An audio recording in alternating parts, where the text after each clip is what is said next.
We're going to talk about the last quarter century or so of Stanley Kubrick's life, and I guess before we get into the film, the films he actually did, let's just review just quickly for a couple of minutes some of the projects. So I know Kubrick had the famous Napoleon film that failed. There was the Holocaust film. He originally had the rights to AI and then passed it on to Steven Spielberg.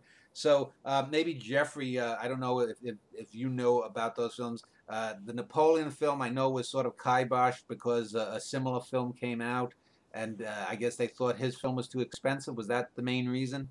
Right. This was just about the time that studios were beginning to lose money on big productions.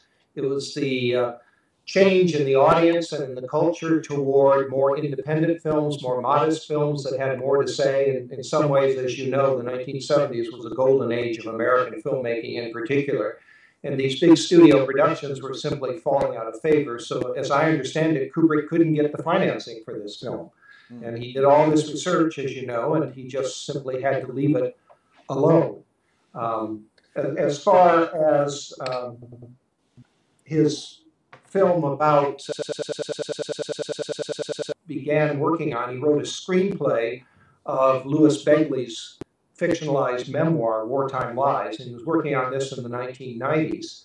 And he ostensibly decided not to film it because he felt that Spielberg's Schindler's List had preempted the need for a Holocaust film at that juncture from him. I'm dubious about that as cause and effect or even as a significant condition because Kubrick later told Frederick Raphael that he didn't like Schindler's List because he said Schindler's List is about 600 Jews who are saved. The Holocaust is about 6 million who get killed. It's not a Holocaust film. And so I think his failure to make that film of Wartime Lies, which was to be called Aryan Papers, had more to do with his own personal and aesthetic reasons for not wanting to make a Holocaust film, or at least a film that addressed the Holocaust directly. And it's interesting that Wartime Lies is, of course, is a Holocaust novel, in that it was a novel about the author's own experience as a hidden child in Poland.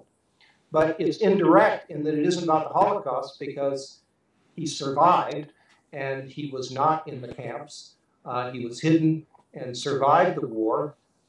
So it would have been an indirect look at the Holocaust, which I think was important to Kubrick. And yet, at the same time, I think Kubrick, for aesthetic and personal reasons, couldn't bring himself to make a Holocaust film. He once said that what he probably most wanted to make was a Holocaust film, but good luck of putting all that into a 2-hour movie. I think he felt that form was insufficient. Well, before we get to AI, let me just ask you a question, two questions, because you mentioned Spielberg, and this is one of the things that I think didn't come out until after Kubrick's death was the relationship between Spielberg and Kubrick. And nothing against Steven Spielberg as a person, but it's always been unfathomable to me to see these two men together, because Spielberg is sort of the height of schmaltz. He's the feel-good E.T. kind of guy, and here Kubrick is this vast intellect, this guy, and that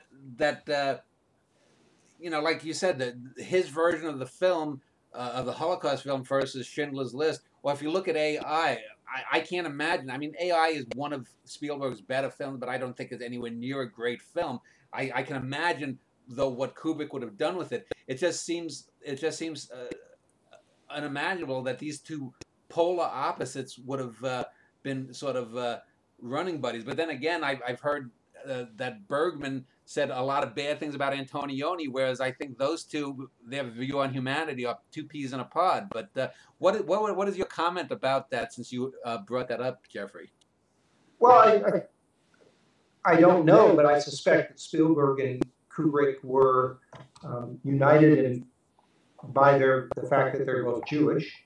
And at the time that they were working together, there was a greater consciousness about the Holocaust and about the position of Jews in the world, past, present, and future. And Kubrick gave Spielberg AI because he finally decided that it wasn't really a film that he could make, that the subject matter was interesting and challenging, but he didn't really feel it would be a film that would represent his view of the world. And so I think he gave it to Spielberg, and it does represent Spielberg's view of the world, the incredibly sentimental ending, which works for me. I find myself crying at the end of the film, but they're very much sort of programmed tears. Is that, you know, a kid with his mother, and he's going to die and not wake up, and she's going to go to sleep and not wake up, and it's very sentimental. But it's sentimental in a sort of thin, predictable, conventional sense. Kubrick, you can imagine the ending Kubrick would have had. There would have been somebody else in the bed. Who knows? Well, let's turn to Barry Lyndon. But before I do, one last comment. I always thought, and I don't know if either of you have seen this film, in the late 60s, Luchino Visconti made a film about the Nazis called The Damned, and it's an over-the-top, campy melodrama. But I think that had Kubrick made a film, he could have taken that basic same subject matter within Kristallnacht, and he could have done something that, I mean, he could have put a real acidic view on that that kind of subject matter that Visconti I don't think could have touched. So I think I think if Kubrick was gonna have done the Aryan Papers, I think he probably would have gone sort of a more serious version of Visconti's The Damned. I don't know if you've seen it, but yes, you're right. Well, let's turn to Darren, because I know you said you recently watched or just today watched parts of Barry Lyndon. Now, this is one of those films that sort of, if you look at the three films, especially that preceded, it seems to come out of nowhere. It seems a film that has no ties to the prior run of three, Titanic films. Is that a wrong impression, do you think, Darren? Are there things cinematically that tie them together? No, well, Barry Lyndon's it's a really strange film because it must be one of the most underrated Kubrick films and one of the most least watched Kubrick films. And it's not because it's any drop in standard filmmaking or story-wise. It's probably due to the fact that it's like a 3-hour period piece, and most Kubrick films require multiple viewings. So it's just not that user-friendly when it comes to multiple viewings. That's probably why people haven't made videos on it, write blog posts, and have fan iconic imagery from it. But the film, I watched that again today, and it's a really smart character study. It's an incredibly gorgeous film, and it's a really fantastic story about fathers and sons, and about this kind of social ladder. And there's so much going on that's very Kubrickian, and there's so much going on in terms of what he does with this form in his later films that is there also. For some reason, just some of the subject matter hasn't really connected with some people, and it seems to be a less popular film of his. Well, I think to a certain extent, my own take on it is, it seems to be the film that it actually fulfills most of the characterizations that are wrong in other Kubrick, about other Kubrick films here, because like Marissa Berenson, she's gorgeous to look at, but she's a model, and she's sort of like this perfect wax doll figure, and it's hard to get into her. Ryan O'Neal is a real actor, and you could get that. Then you have the two kids as boys, and it's almost like he's doing a Punch and Judy show, or one of these old sort of marionette kind of shows. Jeffrey, do you get that sense of that with that film, or what are your take on Barry Lyndon? I regularly teach a Kubrick course of one kind or another, and so I see Barry Lyndon on a fairly regular basis. And like most everybody else, it was the Kubrick film I didn't go to see in the theater. I went right from A Clockwork Orange to The Shining. And yet every time I see Barry Lyndon, not only am I impressed with what Darren talked about the beauty of the cinematography and the composition and its deliberation upon the dying of an 18th century culture on the cusp of a new and even more dangerous modern world. What I find is that it's an incredibly moving story, an incredibly sad story about human beings and their ambitions and their flaws and their failures and their regrets. And so in some ways, I think it's just as good a film as any that Kubrick made. And there's another thing about it that fits it into Kubrick films from Lolita on, at least through The Shining, and that is this arc of films from Lolita through The Shining at the least displays a trope, and it's a crucial trope in Kubrick filmography. And the trope is of a young person, child, young adult, adolescent, confronting a dangerous world. And this unites Lolita, who's exploited by adults. It goes right through Dr. Strangelove, in which there's this projection of new Nazi youth coming to inherit the earth. And then The Star Child in 2001, A New Beginning, and that's ambiguously presented. And then, of course, Clockwork Orange, Alex, who's a young boy who's out of control, but yet at the end is manipulated and used. And then Barry Lyndon, Barry, a very flawed person, but an extremely corrupt and violent aristocratic establishment that finally destroys him, which gives the ending of the film real sentimental weight.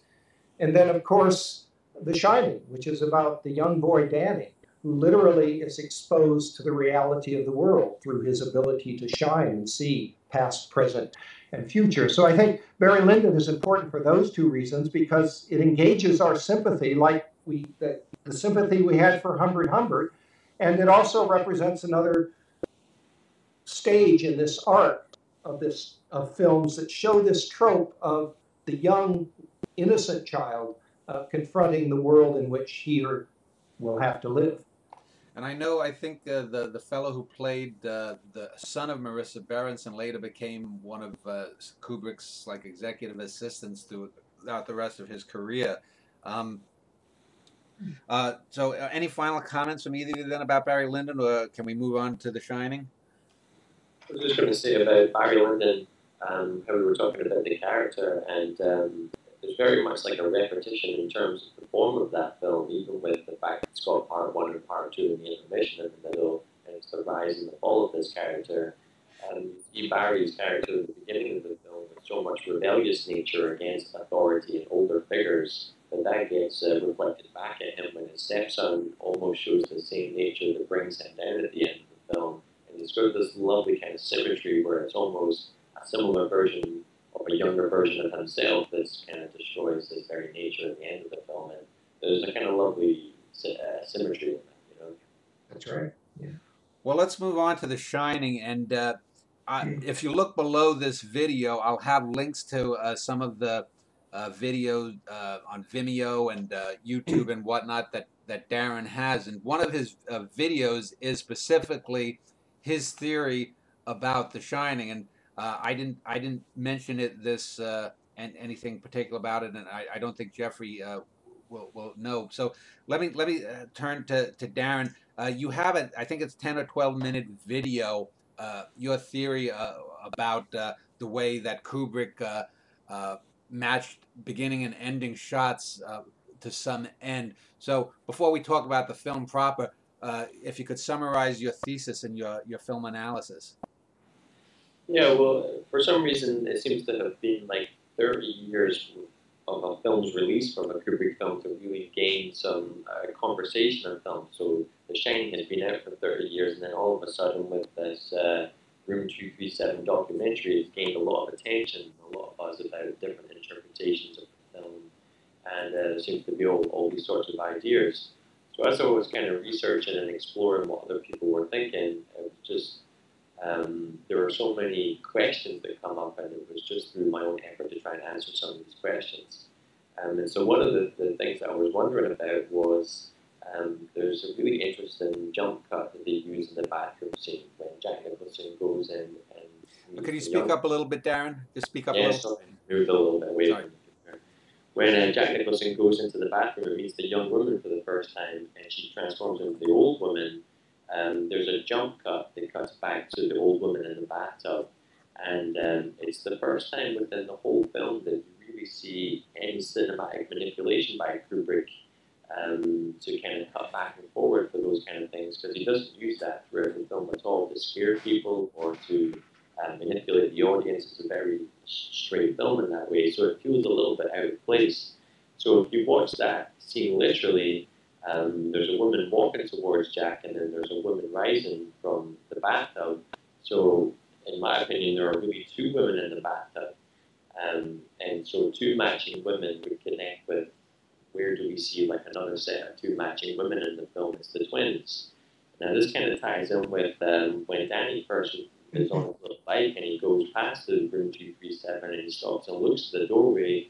We see a little flash image of the twins, you know, kind of as a connection to danger for that room, but it's the twins that we see within overlaid on top of the room 237. So the theory and the idea was kind of idea of there's this lineage between Grady and his daughters that's kind of coming into Jack and his son, and that maybe one day Danny will do with his family, and it's this kind of tragedy that's going on through these families. And for me, it was Danny that broke the cycle.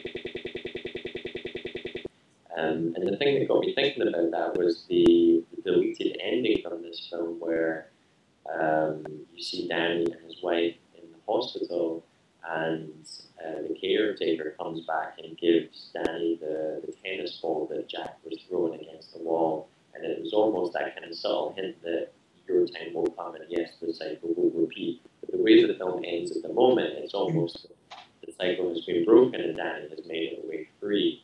So that's kind of the sum up of where the ideas I was playing with in the video. But there's so much being discovered in the Shining that I wouldn't be surprised there would be more stuff in a few years. It seems to be getting more and more as the film comes out. Well, let me just ask you, didn't you also try to match up like the first and the last shots and the second shot and second to the last shot somehow?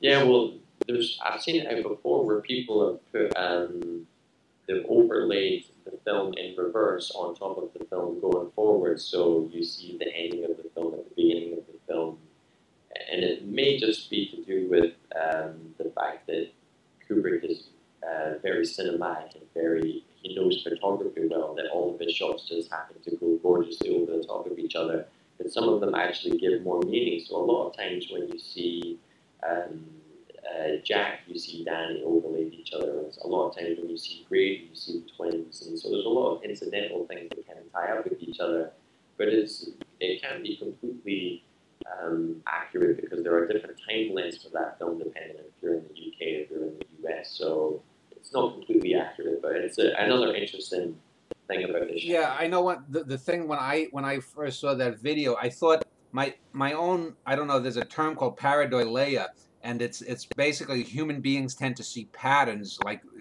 there's the famous face on Mars, and I think if you take any work, for example, if you were to take Moby Dick and try to compare the first and last chapter, the second and the second to last chapter, you're going to find some things. But when you're dealing with an artist, I think, you know, you're going to have these running threads, so it's inevitable that you're going to get something. And I think sometimes you can imbue too much into what you're thinking, because while I agreed with some of the things that you'd mentioned previously about Danny and the cycle repeating, I thought it was a bit over a little bit too much of a reach to try to, because I think there was one thing you had with Jack, and then there was, if you overlaid it and there was like a slashing motion through it or whatnot, and I just think that sometimes you can go too far and imbue too much into it. And I think sometimes that's what a lot of people have done with Kubrick, especially when they made these claims about him not being an emotional filmmaker. But anyway, that was his theory, Jeffrey, about Danny and the speaking of Nietzsche and eternal recurrence. What is your take on the story? Because like The Shining, you know, and they remade that I think 5 or 6 years ago on a cable film or something, and you know, Kubrick's version of the tale is so much better than the original story. I mean, would you agree? Yeah, absolutely. King later made his own television version, Yeah. and it's pretty much his book, and it's capable, but it's just a horror story. Kubrick's film is not a horror film, it's a film about horror, and it's a film about the human condition. And to the extent that I'm famous or infamous, it has to do with my ideas that there is a very strong subtext on the Holocaust in The Shining, and I'm one of the unseen talking heads in room 237. And a lot of people have dismissed all the ideas in that film as crazy or the product of conspiracy theorists. And while I'm not on board with all of the theories presented in that film, I rather like my own. And I rather like the view of Bill Blakemore, which coincides with my own, because he sees, I think, something that's more obvious than the pattern I see. Constant oral and visual reference to the decimation of the American Indians, the Native Americans, by European settlers. In any case, The Shining was the film that first indicated to me that I was interested in Kubrick. And as I watched that film, I decided that I needed to find out more about Kubrick. And so I went in and I looked at his past and his times and his career and his concerns. And I think, you know, that sort of context is crucial for understanding anyone and the work that they do, especially when it comes to someone as productive and as thoughtful and as observant as Kubrick. And so I discovered, for example, that he's Jewish and that he was descended from a family that had emigrated from southeastern Poland at the turn of the century, and that all of his relatives who stayed in Poland, of course, were slaughtered in the Holocaust. And that he, as a young boy, he was born in 1928, which made him 14 in 1942, the worst year of the Holocaust. He grew up at a time when to be a Jew in the world was to be subject to not just the threat, but the reality. And I think this underlay his rather sober view of the human prospect. And I think, for the reasons we discussed before about him being hesitant about making a film directly about the Holocaust, I think the result was that it came through indirectly in a number of films like Dr. Strangelove. And then for a number of reasons, I think it came through most powerfully in The Shining. Because The Shining is, of course, a film, and Darren rightly observed earlier that he used a number of different genres. He wanted to show his mastery in all genres. And so in the 1970s, horror films were extremely popular, and so he did his take on horror films, and he changed the emphasis. This isn't about the supernatural. This is about what we do to ourselves and the history of our the horrible things that we do to each other. And I think we can get into the details to some extent if you like, but I think there is definitely a subtext on the Holocaust, a visual and oral subtext in the Holocaust that fits in very well with the overall subject matter of the film in Kubrick's hands. So I take it, Jeffrey, you then take the things that go on at the hotel as being external projections of Jack's psyche? Is that what I'm getting from you? I think it has more to do with the hotel itself, that the hotel, like any large institution in Kubrick film, like the Chateau d'Aigle in Paths of Glory, or the Somerton Mansion in Eyes Wide Shut, these large institutions, like the motel in Hitchcock's Psycho, are representations of human power and what powerful people do to those without power, what majorities do to minorities. And I think that's clear in the text of the film having to do with Native Americans, which is very evident because the film is set in Colorado and there are decorations and references to Native Americans throughout the film. But I think also there's a deeper subtext that has to do with the extermination. And it's manifested in objects and in colors and in the music that Kubrick chooses in a very indirect, subliminal fashion that met his own personal and aesthetic reservations about treating the subject, but which also invite the audience to look deeper into the film. And as Darren said, make it your own thought so that it means something to you and you can see what you think about it. Well, let me just ask you, you had mentioned at the beginning of this interview that you had seen, I think, in the theater, Strangelove in 2001. Is that correct? Yes, that's right. Were you a teenager then? So The Shining, then I guess you were in academia then? Was that then the first film that hit you then? So is this sort of your touchstone film for you? Right, you're right. By the time The Shining came out in 1980, I had earned a PhD.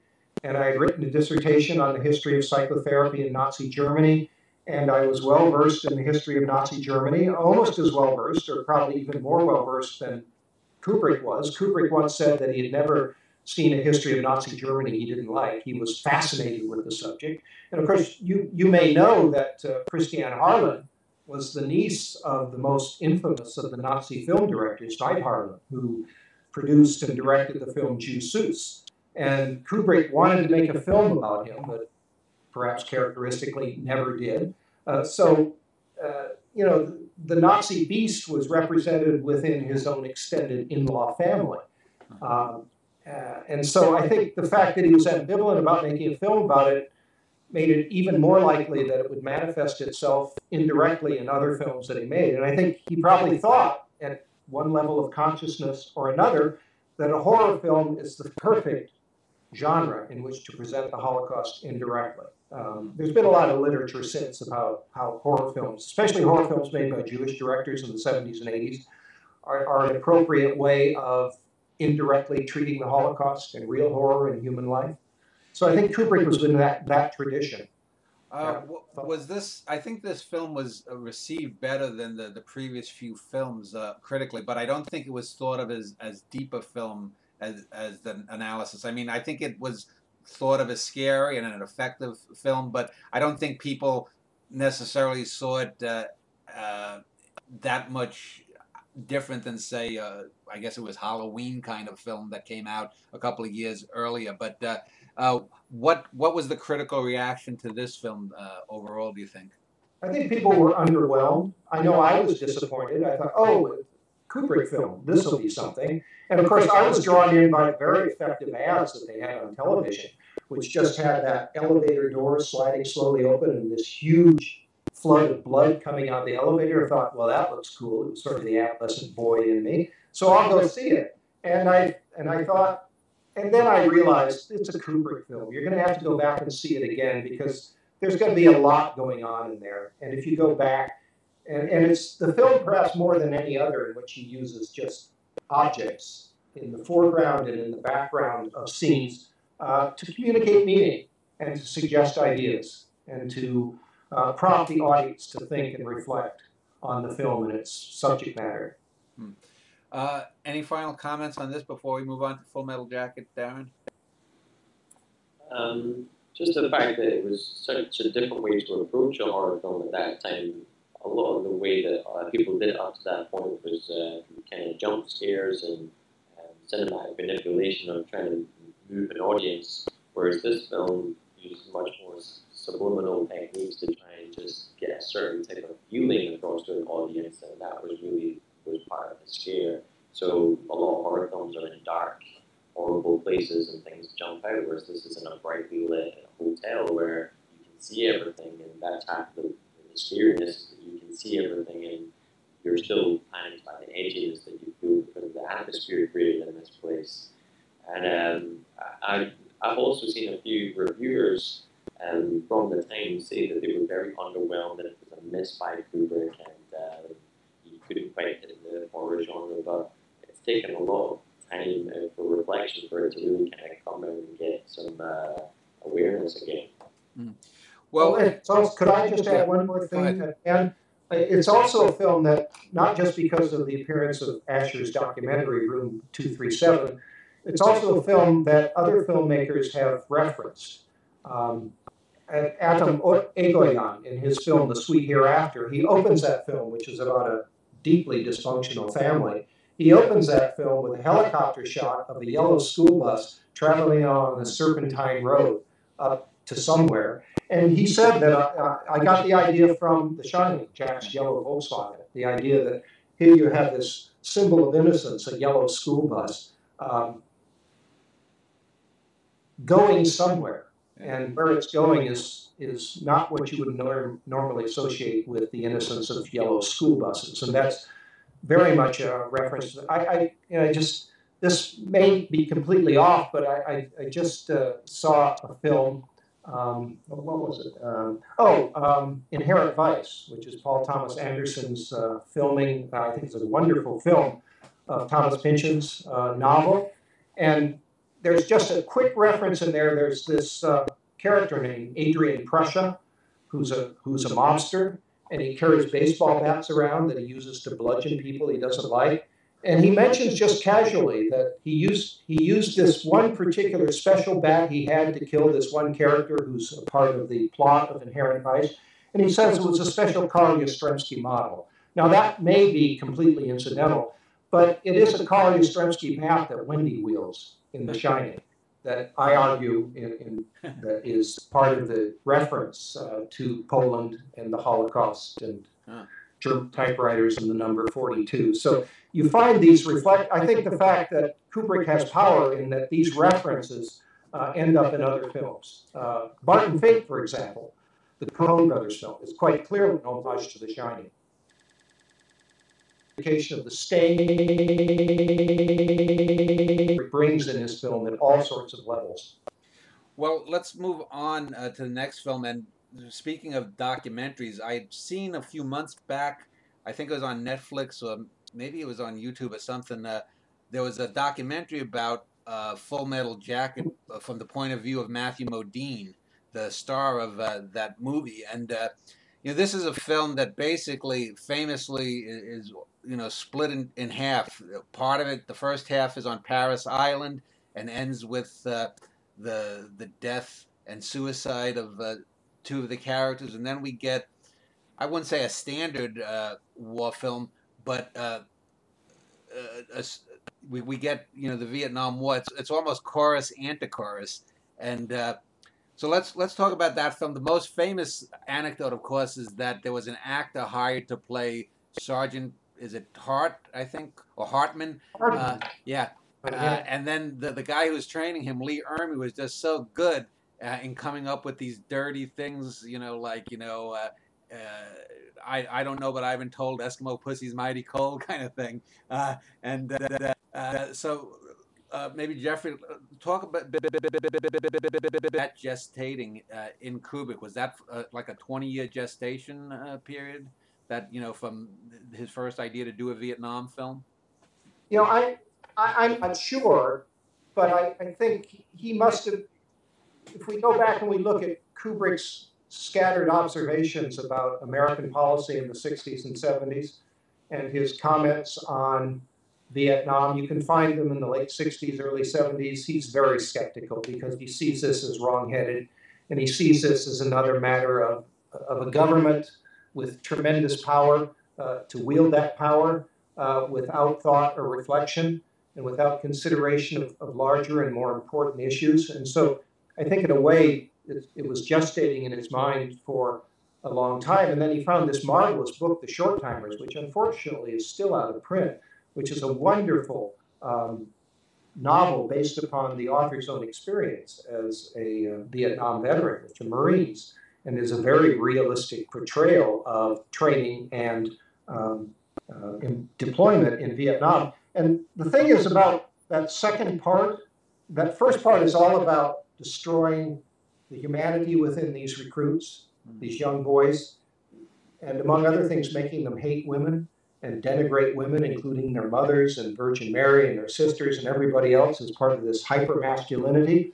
And then, of course, the second half of the film begins with a prostitute in Vietnam tricking these guys to the strains of Nancy Sinatra's "These Boots Are Made for Walking." And then the film ends with a young Vietnamese female sniper picking off these guys one by one.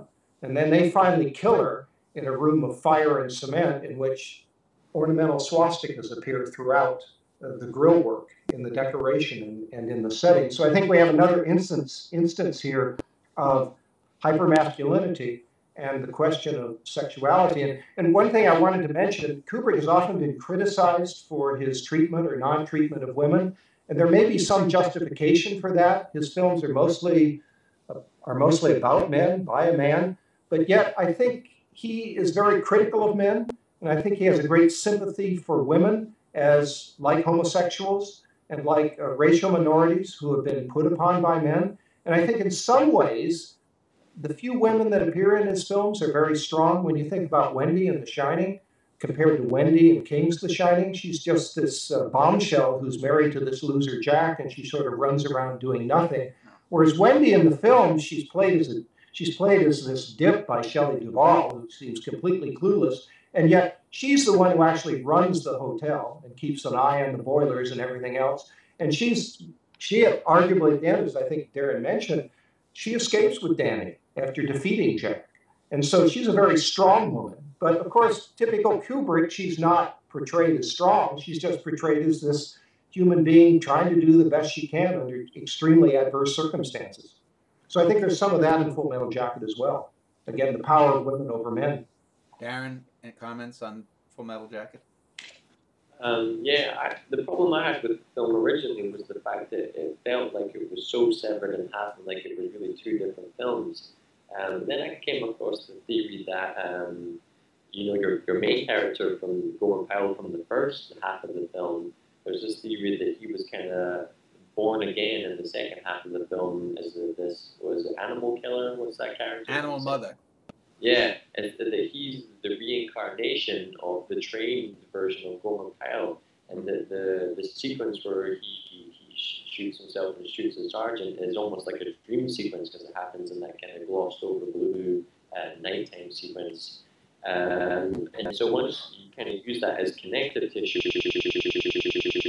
together, and it made a lot more sense for me, the whole film, because it talks about the whole character evolution at the beginning of the film is trying to train him to become a killer, to become somebody who only sees people as things to be killed, and the tenacity from the sergeant to just transform this guy is what actually happens in the middle of the film. And so we see really a completely physical version of this character and a reincarnated through a very similar looking but almost a little more athletic looking actor in the second half of the film. And so that kind of helped me join a bit of the connective tissues together. The thing that got me was there's and certainly I'm sure that Jeffrey knows the mask effect, where people will do things when they're wearing a mask that they won't when their identities are exposed. This explains the troll phenomenon online. And when you think about it, I don't think any of the recruits, do we know any of the names? There's Private Joker, Private Snowball, Gomer Pyle, Animal Mother. All of these young men that, as Jeffrey you said, have been trained to kill, they've lost their names. They're not individuals. They're all wearing this mask of whether it's a comic, a put down, whether it's Private Joker.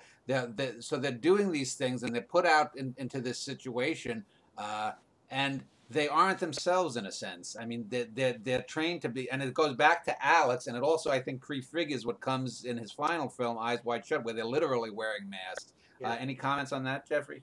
Well, yes. In the book, you're introduced to these guys with their real names. Like I think Joker's name is James Davis or something, and you get a sort of standard biography of him as a kid, and then his transformation into a Marine. But Kubrick, you're right, just presents them in the form in which they're being molded by Sergeant Hartman. Yeah. It's this destruction of individuality and humanity that Kubrick finds so distressing. And I like that. I hadn't thought of that idea about Animal Mother being a manifestation of Gomer Pyle. The guy who can't do anything except, it turns out he's a very good marksman and he'll make a great killer, and he ends up killing himself. Yeah. But then Animal Mother is there and says, there's the final iteration. And Animal Mother survives. Yeah. And it just says something about what you were talking about, the characters, they lose their names, and it's almost like a loss of identity for these characters.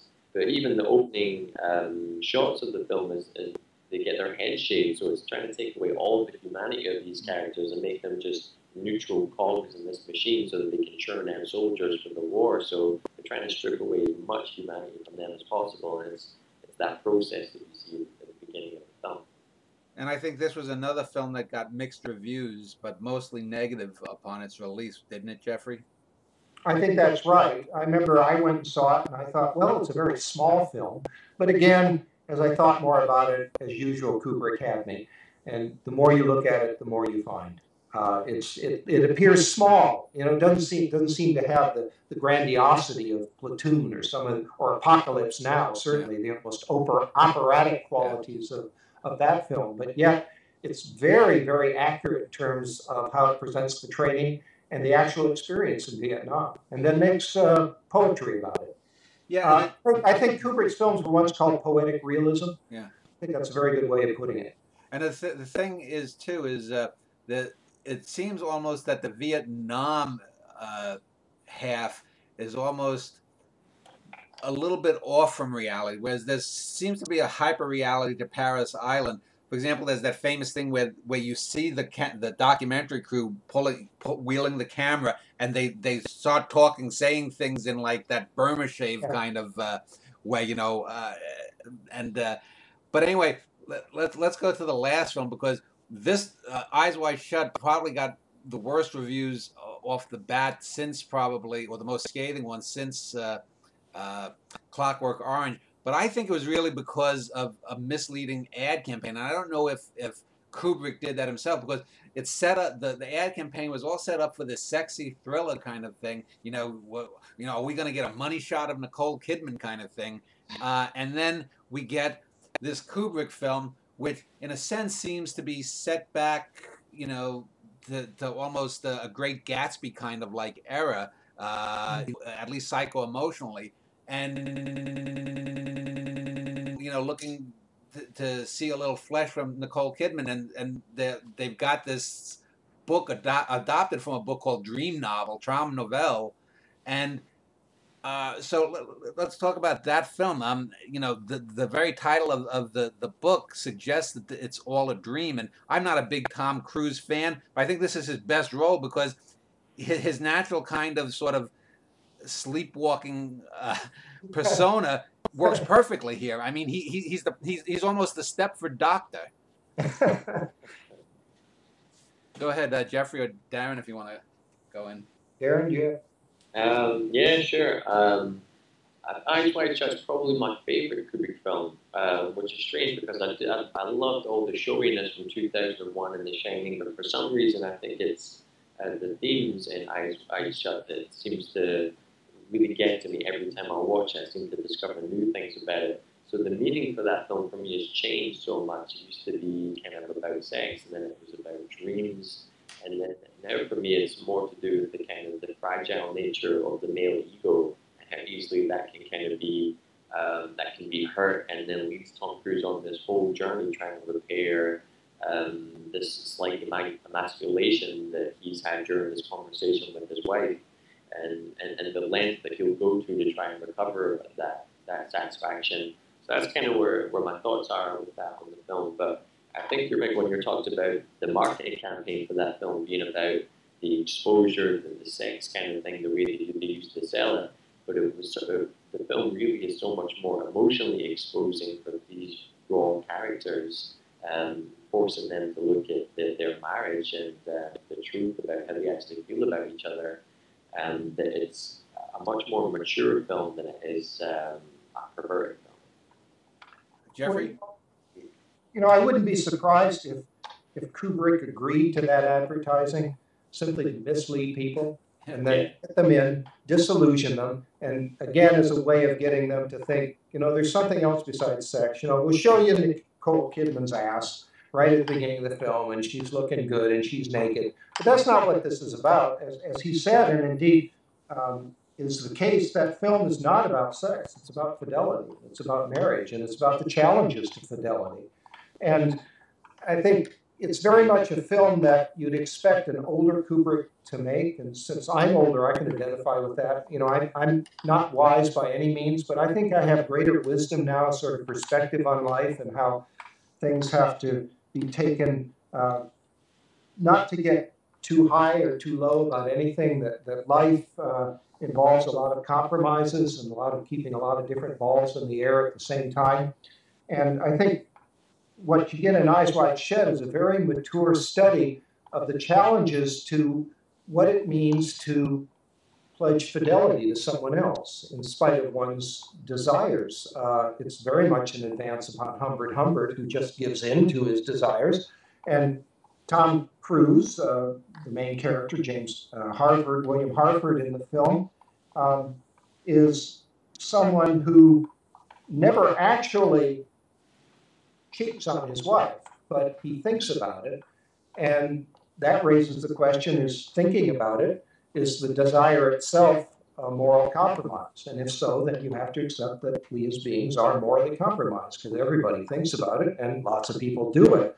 And so it's an even more mature Kubrick consideration of what it means to be human in their relationships to other people, whether female or male. And I think finally it's also Kubrick's obviously final statement on the role of power, because unlike the novella, Kubrick introduces a character, Victor Ziegler, who represents the power elite who are manipulating everybody or attempting to manipulate everyone. And the fact that you have the mansion in which the orgy takes place is a obscene mansion that represents clear and mighty power. And that's very different from the modest bourgeois villa in which the orgy takes place in Schnitzler's novella. So again, it's a film that, like Paths of Glory and A Clockwork Orange, entertains the importance of the role of power that very powerful men and institutions have over most of the rest of us. Yeah, and you know, you mentioned Lolita, and there's the scene where is a shop owner, Cruise's character, his daughter, who's clearly a Lolita-esque, and Yes. actually Yeah. looks like a 12 or 13-year-old girl sex, and you know, going back to the prior film, Full Metal Jacket, you also get here the women are not many in number, but you do get the sense of the men scurrying around. So it almost reminded me of the men being sort of the humans in the original 1968 Planet of the Apes. They're these people who once had power but lost it, except the men don't seem to realize it, whereas the humans realize that they're outnumbered by the apes in the original Heston film. And the best acting in that film is that long soliloquy that Nicole Kidman, has when she tells Bill, Tom Cruise, about her temptation to have sex with that naval officer. And it's just a bravura performance. It's around 11 minutes long. And she's just wonderful in it. And it shows the power of not only that particular actress in that particular role, but it represents the power of women and the power that women in particular have over men. And also the film is wonderful in terms, if you're looking for details, about how Kubrick presents the Freudian content of that film, because Schnitzler was a big follower of Freud, and they were colleagues. And Schnitzler was concerned with the same sorts of sexual dynamics that Freud was. Unlike Freud, Schnitzler was a gleeful cheater on everyone. He slept with women one after the other, and so I guess you'd call it research. He knew what he was writing about. But there's you may remember from the film, Bill is driving all around on this odyssey of desire, and he's driving from the Sonata Cafe, and then he's driving over to see the doctor, or to the costume shop, and then he reverses it through the rest of the film. And yet, if you look very carefully, you find that in the reflections of the glass as he approaches the doctor's office, or the costume maker's office, or renter's office, to get his costume to go to the orgy, reflected in the glass in the front of the building are all the signs of the Sonata Cafe. And so it turns out that he's taken, and this goes back to what Darren says about, is this all a dream, or is it all reality, or what, or is it both somehow? It turns out that he has taken a taxi across town to end up across the street from the Sonata Cafe. And that you can find by looking at the street sets, that he takes a taxi on several occasions, and he's always turning down the same street, which is a perfect representation of Freud's definition of neurosis. You keep doing the same thing without understanding what it is, so you keep doing the same thing. He's going nowhere, in a sense. And yet at the end, you could argue it's a very positive film, because he and Alice have come to some sort of realization that they're tempted, and that there are these dreams, and there are these challenges, and again, it's left open. Are they going to work it out, or aren't they? So it's a wonderfully deep film, and I've gotten to like it more and more each time I see it. Darren, final comment on the film? Yeah, one of the things I love about that, and this maybe ties in with the idea about this being a much more mature Kubrick at this point, is that the subject matter of this film is so much more intimate in terms of it's just a husband and wife dynamic. Whereas in 2001, he's taken on the evolution of the whole universe, and in Clockwork Orange, he talked about all sorts of brainwashing and things. Whereas this is such a small, emotional, one-to-one person relationship dynamic that has a lot of psychological connections to each other and temptations. So it just feels like such a more intimate film, and I think for that reason it's so great to come back to because there's so much in that intimate environment that's kind of fleshed out in that film. I love the simplicity of that subject matter, but how he's constructed that within the film. Well, let's end this segment and then we'll end the interview with just a few closing remarks and talk about Kubrick into the 21st century. But since you brought it up, Jeffrey, I just wanted to ask you a question regarding Kubrick and Freud, because one of the things that I think dates the films of Alfred Hitchcock is his over-reliance on this sort of early 20th, mid-20th century Freudian outlook. And I think that Kubrick had a much more sophisticated, if not total understanding, if not intuitive understanding of Freudian. For example, there's a lot of things that his practice and his stuff. But for example, I just looking at cultural memorabilia or whatnot, I look at like in the last 30 or 40 years, there's been a lot of people who have these ideas that they were abducted by UFO aliens and sexually molested or something, or Satanists molesting people. These are such hyper-Freudian things. And I think Kubrick understood this at a much deeper level than someone like Hitchcock. Have you ever thought about the difference between the way those two famous directors approached Freud and whatnot? And any comments? Well, I think you may well right that you mentioned it. On the other hand, I think you can take Dr. Strangelove and Vertigo, and if you look at the some of the essays of Slavoj Žižek, I don't know if I'm pronouncing that correctly, but he's one of the great cultural critics of film, and he's written a study of Vertigo. As a matter of fact, he's written a study of all of Hitchcock's film, but in Vertigo, he uses the work of Jacques Lacan, who's a post-Freudian theorist, who said that the unconscious is on the outside. It has to do with relationships and what people demand from each other.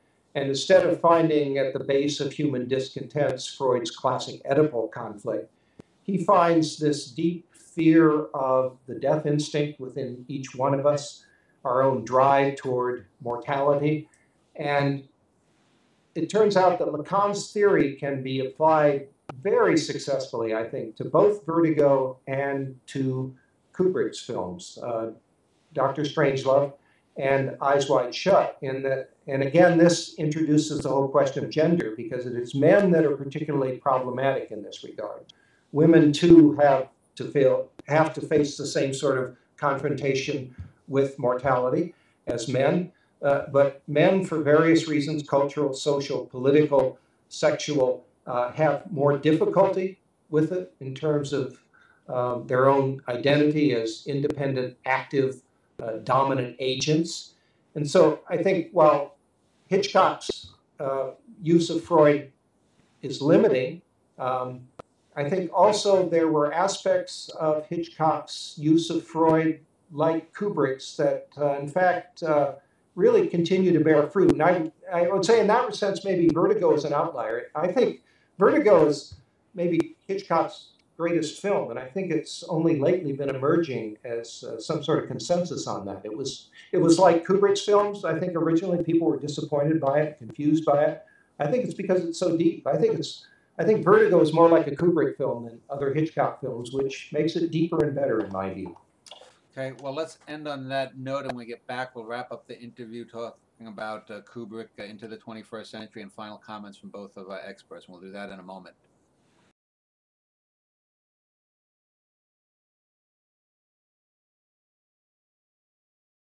All right, well, with Jeffrey Cox and Darren Foley talking about the life and career and films of Stanley Kubrick. let us wrap things up. But before I give each of you a final say, a statement on Kubrick, let's just talk about let's see, he died, I think, in '99, just right after the release of Eyes Wide Shut. So we've had over a decade and a half post Kubrick. Is there any filmmaker or yeah, well, a filmmaker that either of you see as Kubrickian, either in technical sense or in the subject matter? Let's start with you, Darren. Is there any filmmaker out there that you think is a direct descendant, really influenced by Kubrick? I'm sure he probably influenced a lot of directors. I know Scorsese and Spielberg have talked about him a lot, and especially Spielberg having worked with them. And Paul Thomas Anderson's probably, he has a lot of Kubrick elements within his films, and there's even shots that pay a lot of homage to Kubrick moments in his films, like in There Will Be Blood, like who's holding the bowling pin above his head. It's very similar to the Eighth and the Dawn of Man sequence, holding the bowling above his head. And there's lots of very similar framing iconic images, and then some even tonal links between There Will Be Blood and a few different Paul Thomas Anderson films. Even in Punch Drunk Love, there's a lot of one-point perspective shots that they use within that film that Kubrick was very familiar with. So I'd probably choose him with gratitude anyway. How about you, Jeffrey? Is there anyone that has sort of the Kubrick themes or obsessiveness in certain ways? No, but that may be a reflection of the fact that I'm still basically an historian rather than a film theorist, and I probably don't know enough about contemporary filmmaking, although I agree with what Darren said about Paul Thomas Anderson. He seems to have some of those substantive and formal qualities that might make him similar to Kubrick. I know if you were to ask me who the greatest American filmmaker is, I would say it's either has to be Orson Welles or Stanley Kubrick. Would both of you agree on that? Yes, except that you could argue that Kubrick really isn't just an American filmmaker. Yeah. Okay. How about you, Dan? I also like, well, I don't know. I was just thinking back of older films, and like really old independent films, and maybe not American, but Untitled Chapter films, how the influence that he's had on film history and film theory and the way that films were told. I don't know, I'm just thinking of significant directors from before his time. Probably those ones. Well, do either of you have a final comment about Stanley Kubrick? Any final comment? Just if I could throw out just a little resource if anybody was interested, there's a great podcast that people can listen to called Movie Geeks United, where the host interviews a lot of people who worked with Kubrick on different projects as producers or actors or all different sorts of jobs, or assistants, many assistants, and they talk about the experience of working with them. And it's very contradictory to a lot of his reputation gets as being this person who always has to be in control. And it's great to see that it sounds like he's really actually a very caring, open person who had this open ideology to ideas and wanted the best idea to end up on screen no matter who it came from. And it didn't always have to be him who was in charge.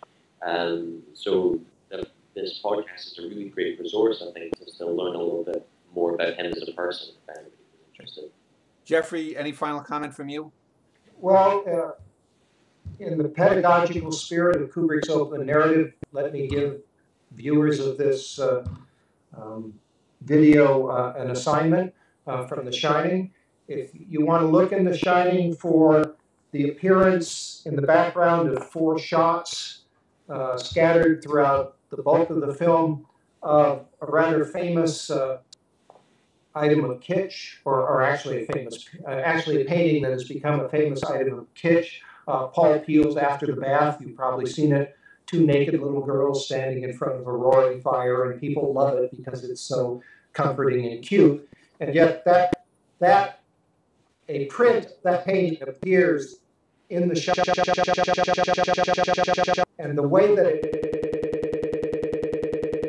it's in different form and in different composition in each of the four that has psychological meaning. And you can find the same painting, the actual original that is in the art museum in Toronto. You can find that same painting in Atom Egoyan's film about the Armenian genocide, which is called, the title of that, Era. Egoyan uses that same painting to juxtapose people's memory of horrible events and their desire to suppress memory of those horrible events. And Kubrick uses a print of that painting in the Overlook Hotel to comment on the lifting of repression about the horrible realities of history and the problematics of our memory of what we've done to each other and how it affects us or doesn't affect us in the present. So take a look for that. See where you see it, because Kubrick put it there for a reason, I'm convinced. Okay, well, thanks to both of you, and anyone wanting to find out more about Jeffrey's work or Darren's, links below here, the video to find about that. Last week I did a show on Eugene O'Neill, one of the titans of American theater. Now I've done one on one of the titans of film, and Stanley Kubrick. And next week, if you enjoyed that, I'm going to be doing a show on one of the titans of American television, Rod Serling, and one of the three guests will be one of his daughters, Anne Serling. So that should be an interesting show. So again, Jeffrey and Darren, thank you for your insights onto Stanley Kubrick, and for anyone who's watching this, hopefully you'll go out and check out the film. So thanks again.